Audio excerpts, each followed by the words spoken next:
In the last video on ancient Mesoamerica, we explored the civilization of the Olmecs. In this program, we're going to move just a bit southwest of the Olmec heartland and into the Mexican state of Oaxaca. It's here that the great civilization of the Zapotecs thrived for well over a millennium. Southeast of Mexico City, the eastern and western mountain ranges known as the Sierras Madres converge to form a massive block known as the Oaxaca Highlands. In contrast to the broad, open basins of central Mexico, the landscape here consists of narrow canyons and river valleys surrounded by beautiful, rugged mountains. It's in this region, nearly 3,000 years ago, that Zapotec civilization was born. The Zapotecs arose from the agricultural communities that had been occupying the valleys in and around Oaxaca since the span of time, called by archaeologists, the early formative period, roughly between 1900 to 850 BCE.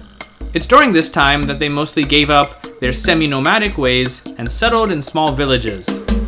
One of these early settlements was San Jose Mojote, which was a major population center during these early centuries. However, by 500 BCE, Zapotec culture had spread throughout the Oaxaca Valley, with sites such as Monte Albán and Mitla becoming the most prominent. Monte Albán was one of the most important Zapotec sites. Known for its impressive pyramid platforms, plazas, stone monuments, residential terraces, ball courts for games, defensive walls, and network of roads, the city served as the capital and cultural center of the most powerful Zapotec state from roughly 500 BCE to the year 700. At its height, Monte Albán was home to nearly 20,000 people, making it one of the most populated pre-Columbian Mesoamerican cities of all time. Not only this, but the rulers of Monte Albán also controlled the hundreds of villages and towns that dotted the surrounding countryside. For over a millennium, Zapotec rulers were laid to rest here, and to date, there have been at least 170 royal tombs uncovered at Monte Albán. By around the year 900, the city was largely abandoned. Though not confirmed, this was probably because of the rise of other cities in the region, such as Mitla. Mitla is by far one of the most important archaeological sites of pre-Columbian Mesoamerica and Mexico. While its original name in the Zapotec language is Laoba, the word Mitla actually comes from the Nahuatl word Mictlan, meaning place of the dead, which is probably a reference to a bloody battle between the Zapotecs and the Aztecs that's believed to have occurred there in 1494. Despite this, Mitla was still a very active place at the time of the Spanish arrival in Mexico. They changed the name to San Pablo Mitla. Then, as it is now, the city, whose founding may go as far back as 900 BCE, was an important religious center for the people of the Oaxaca Valley. In general, the ruins of these and other Zapotec cities show that their inhabitants were quite sophisticated. Not only did they build monumental stone buildings, but they had their own distinctive style of art, sculpture, pottery, and were skilled engineers, especially when it came to constructing irrigation canals. Then, there's the Zapotec writing system, which has not been completely deciphered. There's a debate among scholars as to who invented the first Mesoamerican system of writing, the Zapotecs or the nearby Olmecs. The jury is still out on that one. Perhaps they developed more or less simultaneously, as there's plenty of evidence indicating that the Zapotecs had a lot of contact with the other cultures and civilizations around them. Though having similarities with those of other Mesoamerican peoples, Zapotec culture and religion is very unique. As there were large communities of Zapotecs still around during the time of the Spanish conquest, much of what we know about their daily life, social structure, and religious beliefs come from the writings of conquistadors and priests. Keep in mind, though, that these observations are reflections of later Zapotec society. That being said, these Spanish documents inform us that at least in the 16th century, Zapotec society was divided up into specific classes.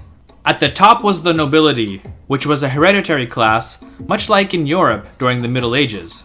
Below these were commoners. The key differences between the nobility and commoners were hereditary privileges and rights.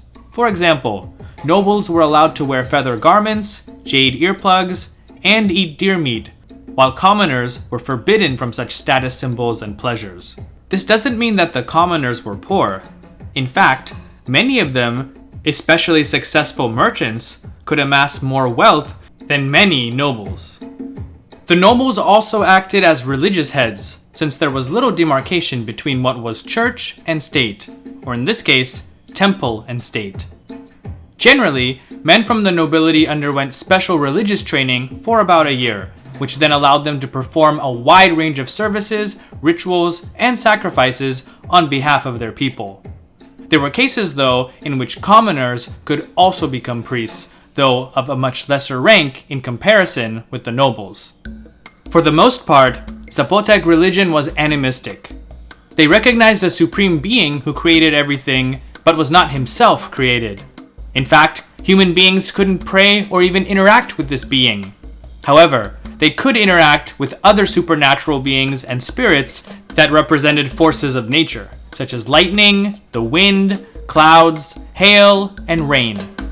Other spirits and deities were represented in the form of animals, such as jaguars and bats. Though any Zapotec state or other political entities were disbanded with the Spanish conquest of the Oaxaca Valley, Zapotec culture and customs continue to live on to this day. Their language is still spoken, not just in Mexico, but also in the United States among Zapotec communities there. Many Zapotec beliefs have also been fused with Catholicism, giving their form of Christianity a very colorful and local flavor. You see this a lot with many peoples in Mesoamerica, something which we'll examine in other programs. So I hope that you learned something about who the Zapotecs were and how they figure into the history of ancient Mesoamerica and Mexico. Thanks so much for stopping by. I really appreciate it. If you learned something or simply just enjoyed the video, please don't hesitate to hit that like button because it helps the channel out a lot. Also, check out the History with Sai podcast where I go into more detail with regard to some of the topics discussed on the channel. You can also follow History with Sai on Instagram, Facebook, and Twitter. Thanks again, and I'll catch you in the next episode. Take care and stay safe.